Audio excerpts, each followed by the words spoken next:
Let me set the scene for you. This happens in a very exclusive private bank in Switzerland. The kind of bank where you can't just walk in off the street. You need an appointment. You need referrals. You need to prove you have at least a few $1,000,000 just to open the door. The man at the front desk is a senior wealth manager. Let's call him Mark. Mark has been doing this for 20 years. He's seen billionaires, celebrities, even royalty. So he thinks he can spot money from a mile away. He thinks rich people look a certain way, act a certain way, dress a certain way. And then she walks in. Her name is Anna. She's maybe 60 years old, wearing a simple sweater and old sneakers. No makeup, carrying a worn-out cloth bag, the kind your grandmother would use to buy vegetables. She looks completely out of place in this marble-floored, crystal-chandeliered bank. Mark does what a lot of people would do. He judges her. Not out loud, of course. But he gives her that little smile. The one that says, "You're lost, aren't you?" Anna walks up to his desk and says, very quietly, "I just want to see my wealth." Mark laughs. Not a mean laugh. More like a confused, slightly amused laugh. He looks at her bag, her sneakers, her sweater, and he says, "Ma'am, this is a private bank. Do you have an appointment?" Anna doesn't get angry. She just reaches into her bag and pulls out a small key, an old-fashioned metal key, the kind you don't see anymore. Introduce a problem challenge. Here's the thing about wealth. Most people think it screams. They think rich people drive loud cars, wear gold watches, and eat at the most expensive restaurants. But the truth? Real wealth whispers. Sometimes it doesn't even speak at all. There's a famous story about a janitor named Ronald Reed. He died in 2014 in Vermont. He used to work at a gas station and then cleaned floors at a JCPenney. He drove a used Toyota, lived in a small house. His neighbors had no idea. When he died, he left behind $8 million. He had been quietly investing for decades. Then there's Chuck Feeney, the man who built duty-free shoppers into a billion-dollar empire. He wore a $15 watch and flew economy class. He didn't own a car or a house, and before he died, he gave away more than $8 billion to charity. $8 billion. And nobody knew who he was. So, Mark's problem is simple. He's been trained to see fake wealth.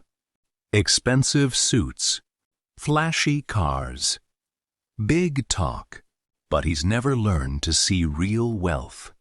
The kind that doesn't need to prove anything to anyone. Back to the bank. Anna holds up that old key and says, "I have a safety deposit box here. Number 666. Opened in Ijubati." Mark stops laughing. He checks the system, and his face goes pale, because box number 734 is not a regular box. It's in the basement vault, the oldest part of the bank. The part that requires 3 different keys and 2 manager approvals to open. He asks Anna to wait. Then he calls his boss. Then his boss calls the head of security. Within 10 minutes, 4 bank executives are standing around Anna, all of them suddenly very polite. Why the panic? Because boxes in that section of the vault haven't been opened in decades. They were opened by people who don't joke about money. People who put things inside and forgot about them for 30 years. People whose families often had no idea the box even existed. Mark leads Anna to the vault. His hands are shaking now. He inserts his key.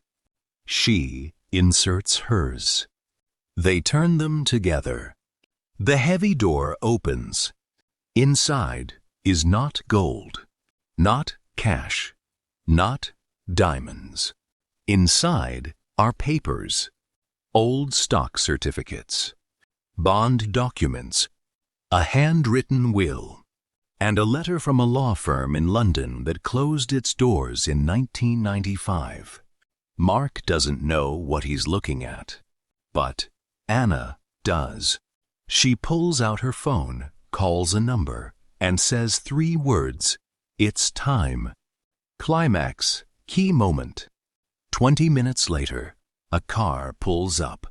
Not a limousine. A black sedan. 2 lawyers get out. One from Geneva, one from New York. They walk past Mark like he doesn't exist and go straight to Anna. Here's what Mark didn't know. Anna's grandfather was a man named Heinrich. In 1945, he fled Europe with almost nothing. But before he left, he bought shares in 6 different American companies. Companies that would later become giants: Coca-Cola, IBM, General Electric, Exxon, Johnson & Johnson, Procter & Gamble. He never sold a single share. He told his family, "Let it grow. Touch it only when you truly need it." For 70 years, the family never touched it. The stock split. They paid dividends. Those dividends bought more stock. That stock split again, and again, and again. By the time Anna walked into that bank, those original investments had grown from a few $1,000 to over $400 million. $400 million.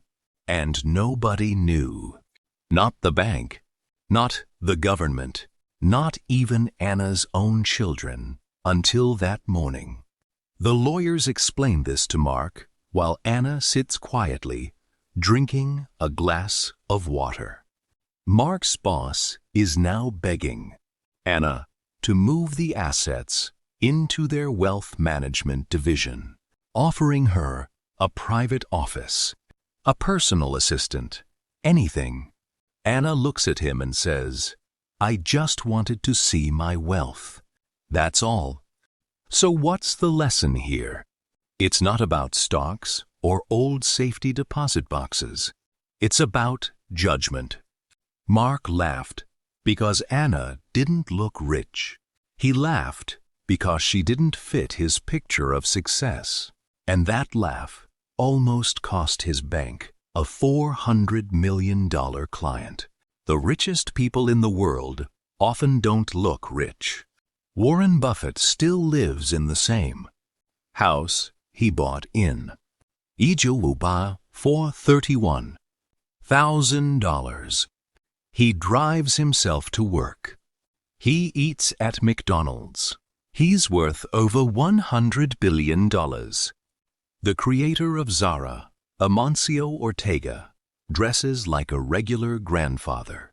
He eats lunch with his factory workers. He's worth over $70 billion. The founder of IKEA, Ingvar Kamprad, flew economy class, drove an old Volvo, and shopped at flea markets. He was worth almost $50 billion when he died. Real wealth doesn't need to show off. It doesn't need validation. It just exists, quietly, patiently, waiting. So next time you see someone in old sneakers and a sweater, remember Anna. Remember the old key.